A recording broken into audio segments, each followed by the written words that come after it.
അപ്പൊ നമ്മുടെ ജീവമാതാ കാരുണ്യ ഭവനിലെ യൂട്യൂബ് ദമ്പതിമാരുമായി ബന്ധപ്പെട്ട് നടക്കുന്ന പ്രശ്നങ്ങൾ ഓരോ ദിവസവും ഈ വിഷയത്തെക്കുറിച്ച് ഒരു വീഡിയോ എങ്കിലും ചെയ്യേണ്ടതായി വന്നിരിക്കുകയാണ്. അതിന്റെ കാരണം കഴിഞ്ഞ വീഡിയോയിൽ നമ്മൾ പറഞ്ഞിരുന്നു. ഉദയഗിരിജയെയും മകൻ വിഷ്ണുവിനെയും ഇപ്പോഴും അറസ്റ്റ് ചെയ്തിട്ടില്ല. ഇത്രയും ക്രൂരതകൾ ചെയ്തിട്ടും അവരെ അറസ്റ്റ് ചെയ്യാൻ പോലീസ് തയ്യാറാവുന്നില്ല. അവർ ഒളിവിലാണെന്നും പറഞ്ഞ് പോലീസ് കൈമലർത്തുകയാണ്. അതിനിടയിൽ ഉദയഗിരിജ മുൻകൂർ ജാമ്യാപേക്ഷ നൽകിയെന്നൊരു വാർത്ത വന്നിരുന്നു. മുൻകൂർ ജാമ്യം എങ്ങാനും കിട്ടിക്കഴിഞ്ഞാൽ ഇവർ ഉറപ്പായിട്ടും അനാഥാലയത്തിലെ അന്തേവാസികളെ സ്വാധീനിക്കാൻ ശ്രമിക്കുമെന്നതിൽ യാതൊരു സംശയവും വേണ്ട. എന്തായാലും ഉദയഗിരിജയുടെയും വിഷ്ണുവിന്റെ അറസ്റ്റ് ഇങ്ങനെ അനിശ്ചിതാവസ്ഥയിൽ ഇങ്ങനെ തുടരുന്നതിനിടെയാണ് ഇവർക്കെതിരെ കൂടുതൽ തെളിവുകൾ പുറത്തു വരുന്നത്. ഈ അനാഥാലയത്തിൽ അന്തേവാസിയിരുന്ന ഒരു കുട്ടിയുടെ അമ്മയാണ് ഞെട്ടിക്കുന്ന വെളിപ്പെടുത്തലുമായി ഇപ്പൊ രംഗത്ത് വന്നിരിക്കുന്നത്. ഷെഫീന ബീവി എന്ന് പറഞ്ഞൊരു യൂട്യൂബ് ചാനലിലൂടെയാണ് ഈ പാരന്റിന്റെ വോയിസ് ക്ലിപ്പ് പുറത്തു വന്നിട്ടുള്ളത്. അനാഥാലയത്തിലെ മറ്റു കുട്ടികളോടെല്ലാം നേരിട്ട് ചോദിച്ച് മനസ്സിലാക്കിയ കാര്യങ്ങളാണ് ഇവർ ഈ വോയിസ് ക്ലിപ്പിലൂടെ പറയുന്നത്. എന്തായാലും നമുക്ക് ആ വോയിസ് ക്ലിപ്പിന് ചില ഭാഗങ്ങളൊന്ന് കേട്ടോക്കാം. ഈ കൊച്ചുങ്ങൾ എന്തെങ്കിലും കാര്യം അവരെല്ലാം ബ്രേക്ക് ചെയ്തേക്കോ, പേടിപ്പിച്ച് വെച്ചേക്കുമായിരുന്നു കേട്ടോ.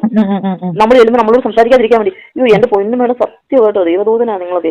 കാരണം ആ കുഞ്ഞുങ്ങൾ അവർ രക്ഷപ്പെടുത്തി. ആ ഒരൊറ്റ ദിവസം ഞങ്ങൾ ഇവരിൽ നിന്ന് കണ്ടപ്പോഴും കഴിഞ്ഞ ദിവസം കണ്ടപ്പോൾ എന്തോ ഒരു അന്തരം ഉണ്ടെന്നറിയാമോ. കുഞ്ഞുങ്ങളെ സന്തോഷം, പെട്ടെന്ന് കുഞ്ഞുങ്ങളുടെ മാറ്റങ്ങൾ സംഭവിച്ചത്. പാവം അവിടെ നമ്മൾ ആ മഹിളാ മന്ദിരത്തിലുണ്ടല്ലോ എന്ത് ഹാപ്പി ആയിട്ട് അവർ ഓടിച്ചാൽ നമ്മൾ കൊണ്ടു കൊടുക്കുന്ന സാധനങ്ങളെല്ലാം അവർക്ക് കഴിക്കാം. അവർ മൊത്തം സെർവ് ചെയ്യാൻ കൊണ്ട് കൊടുക്കുന്നുണ്ട്. അത് എന്തോ ഒരു ഹാപ്പി എന്ന് പറഞ്ഞാല് നമുക്ക് പറയാം.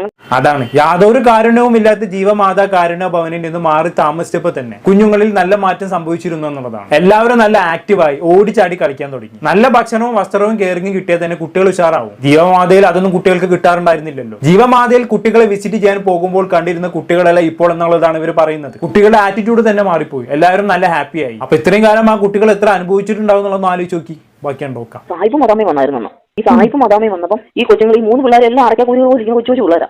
ഈ പിള്ളേരെ ഈ തള്ള എല്ലാം കൂടെ കൊണ്ടുവന്ന വെച്ചാൽ ഇവരെന്തോ ഇംഗ്ലീഷ് പറഞ്ഞ് ഇവർക്ക് അറിയത്തില്ല. അവിടെ നിന്ന് സംസാരിച്ചു.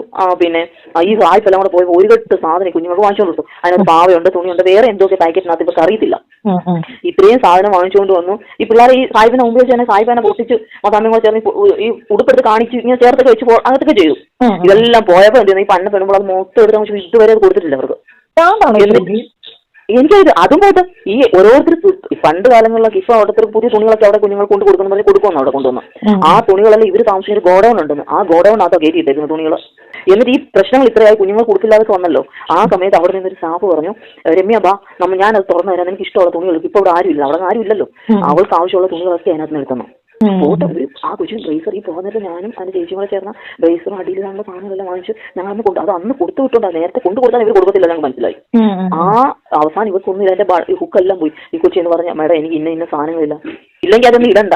എന്തൊരു കഷ്ടാണല്ലേ. പെൺകുട്ടികൾക്ക് മര്യാദയ്ക്ക് അടിവസ്ത്രങ്ങൾ പോലും വാങ്ങിച്ചു കൊടുക്കാറില്ല പോലും. അതും സ്കൂളിലൊക്കെ പോകുന്ന മക്കളാണെന്ന് ഓർക്കണം. വാങ്ങിച്ചു കൊടുക്കാത്തത് പോട്ടെ, അവിടെ കുട്ടികൾക്ക് വേണ്ടി ഇഷ്ടംപോലെ വസ്ത്രങ്ങൾ ചാരിറ്റി ആയിട്ട് കിട്ടാറുണ്ടായിരുന്നു. അതുപോലും ഈ ഗിരിജത്തള്ള കുട്ടികൾക്ക് കൊടുക്കാറില്ലായിരുന്നു. ആരെങ്കിലും ഗസ്റ്റ് ആയി വരുന്ന ദിവസം മാത്രം നല്ല വസ്ത്രങ്ങൾ കൊടുത്ത് കുട്ടികൾ ഒരുക്കിയിരുത്തും. അവർ പോയി കഴിഞ്ഞാൽ ആ വസ്ത്രങ്ങളെല്ലാം ഊരി വാങ്ങിച്ച് പെട്ടിയിലിട്ട് പൂട്ടും. എന്നിട്ട് ഈ കീറി പറഞ്ഞ വസ്ത്രങ്ങൾ ഇട്ടാണ് ഈ കുട്ടികളെല്ലാവരും അവിടെ താമസിച്ചിരുന്നത്. ഒരു കുട്ടി ബ്രായുടെ ഹുക്ക് പൊട്ടിപ്പോയി ചേച്ചി പുതിയത് വാങ്ങിത്താ എന്ന് പറഞ്ഞപ്പോൾ പൊട്ടിയതാണെങ്കിൽ നീ ഇടണ്ട എന്ന മറുപടിയാണ് ഇത്ര കിട്ടിയത്. ഇതെല്ലാം അവിടെയുള്ള കുട്ടികൾ തന്നെ പറഞ്ഞതാണ്. ഈ പാവപ്പെട്ട കുട്ടികൾക്ക് കിട്ടുന്ന ചാരിറ്റിയിൽ വരെ കൈയിട്ട് വാരി തിന്ന ഈ സ്ത്രീയൊക്കെ ഇപ്പോഴും സുഖമായി ജീവിക്കുന്നത് കാണുമ്പോഴാണ് ഇവിടുത്തെ സിസ്റ്റത്തോട് പുച്ഛം തോന്നി പോകുന്നത്. എന്തായാലും ബാക്കിയൂടെ കേട്ടോക്കാം. എണ്ണ കറക്റ്റ് കേട്ടോ, എണ്ണ വിലയില്ല. സോപ്പ് മുറിച്ചു കൊടുക്കുന്ന കറക്റ്റാ. 10 രൂപയുടെ സോപ്പ് എത്ര പേരാണ് ഉപയോഗിക്കുന്നത്? അതെല്ലാം ഞങ്ങളൊന്നും പറഞ്ഞില്ല, അവൾ ഇങ്ങോട്ട് പറഞ്ഞ കാര്യങ്ങളതെല്ലാം. എന്നിട്ട് ഈ വീട്ടിൽ പോയിട്ട് കുഞ്ഞുങ്ങൾ വരത്തില്ലേ, ഇവർ കൊണ്ടുവരുന്ന വെണ്ണയ്ക്കകത്ത് കുഞ്ഞുങ്ങൾ ഇവരെല്ലാം ഉപയോഗിക്കുന്നത്. ഇവർ സാധനം കൊണ്ടുവരുന്ന മിക്കവാറും സാധനങ്ങൾ ഇവിടെ കയറ്റത്തില്ല, സമ്മതിക്കത്തില്ല അവര്. എന്നിട്ട് ഈ കൊച്ചിന് ഈ മറ്റേ കൊച്ചിനെന്ന് പറഞ്ഞാൽ 2 വയസ്സോടെ ആവുന്നേ ഉള്ളായിരുന്നു അന്ന്. ആ സമയത്ത് ഇപ്പൊ 2 വയസ്സായി. ആ കുഞ്ഞിനെ അന്ന് പാമ്പേഴ്സ് വാങ്ങിച്ചോണ്ട് വന്നു ആ കൊച്ചു വീട്ടിൽ പോയപ്പം. പാമ്പേഴ്സും പിന്നെ അതിന് വേറെ എന്തൊക്കെയോ ബേബി ക്രീമ്, ഷാമ്പു. ആ കൊച്ചു പിള്ളേരെ കൊച്ചിനോട് ഭയങ്കര ഇഷ്ടമാണ് കുഞ്ഞിനോട്. ഇതെല്ലാം വാങ്ങിച്ചുകൊണ്ട് വന്ന് കൊടുത്തെന്ന് പറഞ്ഞാൽ അവർ ഭയങ്കരമായിട്ട് ഫയർ ചെയ്തിട്ട് ആ കൊച്ചിനോട് വളരെ മോശമായിട്ട് പെരുമാറി. എന്നിട്ട് ആ സാധനം ഒന്നും കൊടുത്തില്ലെന്ന് അവരത് എടുത്തോണ്ട്. എന്തൊരു സ്ത്രീ അവർ, എന്തൊരു ദുഷ്പത്തി അവര് കുഞ്ഞിനത് കൊടുത്തില്ല. ശരി, തിന്നുകയില്ല തീറ്റിക്കുകയില്ല എന്ന് കേട്ടിട്ടില്ലേ? ഇവളായിട്ട് ഈ കുട്ടികൾക്കൊന്നും കൊടുക്കുകയില്ല. ഇനി പുറത്തുനിന്ന് ആരെങ്കിലും കൊണ്ടുവന്ന് കൊടുത്താലോ അത് ഇവള് സ്വന്തമാക്കുകയും ചെയ്യും. ഇനി അന്തേവാസികൾ ആരെങ്കിലും വീട്ടിൽ പോയി വരുമ്പോൾ ചെറിയ കുട്ടികൾക്ക് എന്തെങ്കിലും ഗിഫ്റ്റ് ഒക്കെ കൊണ്ടുപോയി കൊടുത്താൽ അത് ഇവള് ഭയങ്കര പ്രശ്നമാക്കി മാറ്റുകയും ചെയ്യും. എങ്ങോട്ട് തിരിഞ്ഞാലും ഇവളെ കൊണ്ട് ഉപദ്രവം മാത്രം. ഇനി വസ്ത്രങ്ങളുടെ കാര്യം നമുക്ക് അവിടെ നിൽക്കട്ടെ. സാനിറ്ററി പാഡുകൾ പോലും റേഷൻ പോലെയാണ് കുട്ടികൾക്ക് കൊടുത്തിരുന്നത് എന്നുള്ളതാണ് ഏറ്റവും ഞെട്ടിക്കുന്ന കാര്യം. ആ ഭാഗം ഒന്ന് കേട്ടുവെക്കാം. മൂന്ന് ചിലവർക്ക് പീരീഡ്സ് കൂടുതലാണ് കുറവാണ്. ഈ 3 പാർട്സ് ഒരു ദിവസം കൊടുക്കത്തുള്ളൂ. അവർ പറയുവാണെങ്കിൽ അതിനകത്തിട്ട് ഉപയോഗിച്ചാൽ മതിയെന്ന് അവർ പറയുന്നത്. ചില പിള്ളേരുടെ ദേഹത്തെല്ലാം അത് പറ്റും. അങ്ങനെയുള്ള എന്തെല്ലാം എന്തെല്ലാം കാര്യങ്ങൾ അവർ പറയുന്നത്. ആ കൊച്ചു അവിടെ അതിന് ഇവരും ഒരു സ്ത്രീ തന്നെയല്ലേ. ഒരു പെൺകുട്ടിക്ക് പീരീഡ്സ് വന്നാലുള്ള ബുദ്ധിമുട്ടുകളൊക്കെ ഇവർക്ക് അറിയുന്നതല്ലേ. ചിലർക്ക് പീരീഡ്സിന്റെ സമയത്ത് നല്ല ബ്ലീഡിംഗ് ഉണ്ടാകും, ചിലർക്ക് താരതമ്യേന കുറവായിരിക്കും. കൂടുതൽ ബ്ലീഡിംഗ് ഉണ്ടെങ്കിൽ ഇടയ്ക്കിടെ പാഡ് മാറ്റേണ്ടി വരും. 3 പാഡ് കൊണ്ടൊന്നും തികയില്ല. പീരീഡ്സിന്റെ സമയത്ത് പോലും മര്യാദയ്ക്ക് പാഡ് മാറ്റാൻ കഴിയുന്നില്ലെങ്കിൽ ഉണ്ടാകുന്ന ഇറിറ്റേഷനും ബുദ്ധിമുട്ടുകളും എത്രത്തോളം ഉണ്ടാവുമെന്ന് ആലോചിച്ച് നോക്കി. സ്കൂളിലൊക്കെ പോകുന്ന കുട്ടികളല്ല അവിടെ എത്ര ബ്ലീഡിംഗ് ആയാലും വേണ്ടില്ല, 3 പാഡുകൾ മാത്രമേ ഇവർ കൊടുക്കത്തുള്ളൂ. ഇതൊക്കെയെന്ന് പറഞ്ഞാൽ അത്രയും എക്സ്ട്രീം ലെവൽ ക്രൂർ ആയിട്ടുള്ള ഒരു സ്ത്രീക്ക് മാത്രം ചെയ്യാൻ പറ്റാവുന്ന കാര്യങ്ങളാണ്. എന്തായാലും തിരിച്ചടി കിട്ടി തുടങ്ങിയല്ലോ. തെണ്ടിത്തരം കാണിക്കുന്നതിനൊക്കെ ഒരു പരിധി ഉണ്ട്. പരനാൾ കള്ളൻ ഒരു നാൾ പിടിയിലെന്ന് കേട്ടിട്ടില്ല. ഇവരുടെ സകല ഉടായ്പകളും ലോകം മുഴുവനും അറിഞ്ഞല്ലോ. ഇനി ഇവൾക്കെതിരെ കൃത്യമായ നടപടിയും കൂടി ഉണ്ടായാൽ മാത്രം മതി. എന്തായാലും കൂടുതൽ ഗുരുതരമായിട്ടുള്ള ആരോപണങ്ങളാണ് പിന്നീട് ചേച്ചി പറയുന്നത്. അന്ന് കേട്ടോക്കാം. അത് മേഡം പറഞ്ഞാൽ മതി. ഈ പെൺപിള്ളാരുണ്ടല്ലോ, ആൺപിള്ളാരെ അതിനകത്ത് വിളിച്ച് കയറ്റുമായിരുന്നു. അപ്പൊ എന്തൊരു സെക്യൂർ ഉണ്ട് അതിനകത്ത്. ഈ കൊച്ചു പറഞ്ഞു, ഈ അപ്പുറത്തെ ഒരു വീടിന്റെ അതെന്തായാലും നോക്കിക്കോണം, അപ്പുറത്തെ ഒരു വീടിന്റെ മതിലിന്റെ മണ്ടയിൽ കൂടെ കയറ്റി ഇപ്പൊ ഇറക്കുന്നത്. മതിലല്ല, ഈ ടെറസും ഇതുമായിട്ട് ഇങ്ങനെ ഇവരെ മതിലുമായിട്ട് യോജിച്ചതാ. അപ്പൊ അതുവഴി കയറി അകത്ത് കയറ്റി. അന്നേരം ഇവന്റെ ഇവിടെ മുറിയിലും അങ്ങനെ ആയിരിക്കും വരുന്നത്. അതുകൊണ്ടായിരിക്കും പിള്ളേരും കയറ്റിയത്.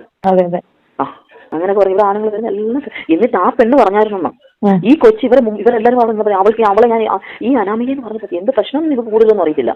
ഇതെല്ലാം അപ്പുറത്ത് വെച്ചാണ്ട് ഇവര് ഗ്രില്ല് കൂട്ടി കൊല്ലോ. ഈ കൊച്ചി കിടക്കാൻ പിന്നെ കല്യാണത്തോടനുബന്ധിച്ച് അപ്പുറത്തെ വീട്ടിൽ പോയി കിടന്നത്. അത് പറഞ്ഞ് അവിടെ സ്ഥാപനം ഞാൻ പൂട്ടിയിട്ട് അടങ്ങത്തുള്ളൂ അനാമിക പറഞ്ഞായിരുന്നു. എന്തോ അങ്ങനത്തെ വിഷയം ഒന്നും അറിയത്തില്ല എന്ന് പറഞ്ഞു കൊച്ചിന്. അവൾ വന്ന് അവിടുത്തെ അവരുടെ കൂട്ടുകാരോട് പറഞ്ഞു.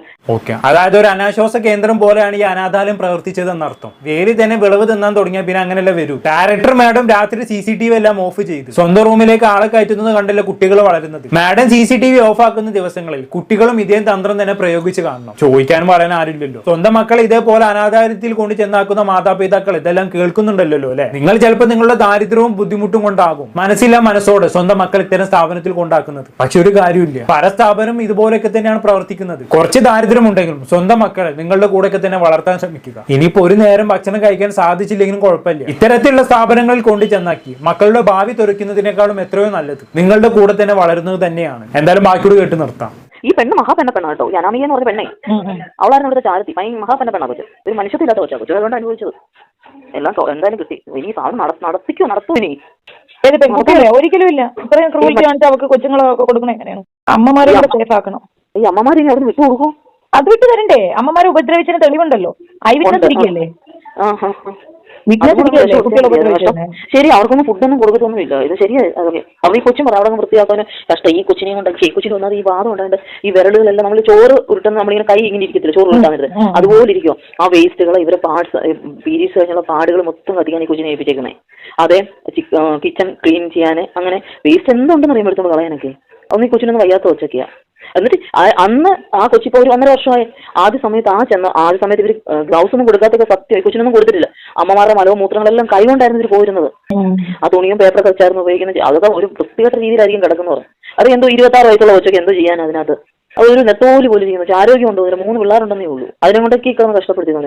ഓക്കെ, അപ്പൊ അങ്ങനെയൊക്കെയാണ് കാര്യങ്ങൾ. ഓരോ ദിവസം കഴിയുന്തോറും പുതിയ കാര്യങ്ങളാണ് പുറത്തു വന്നുകൊണ്ടിരിക്കുന്നത്. ഇനി എന്താ ചെയ്യേണ്ടതെന്ന് വെച്ചാൽ എത്രയും പെട്ടെന്ന് ചൈൽഡ് ലൈൻ ഇടപെട്ട് കുട്ടികളുടെ എല്ലാം സ്റ്റേറ്റ്മെന്റ് എടുക്കണം. എന്നിട്ട് മുൻകൂർ ജാമ്യം ഒന്നും ലഭിക്കാത്ത രീതിയിൽ നല്ലൊരു കേസ് ഷീറ്റ് തയ്യാറാക്കി ഗിരിജി അങ്ങ് പൂട്ടണം. അതിന് വേണ്ട നടപടികൾ എത്രയും പെട്ടെന്ന് ഉണ്ടാവണം. കൂടുതലൊന്നും ഞാൻ പറയുന്നില്ല. എന്താണെന്ന് കേട്ട് നിങ്ങൾക്ക് തോന്നുന്നത് താഴെ കമന്റ് ബോക്സിലേക്ക് പുറത്തുമല്ലോ. പുറത്തൊരു ടോപ്പിക്കുമായി കാണാം.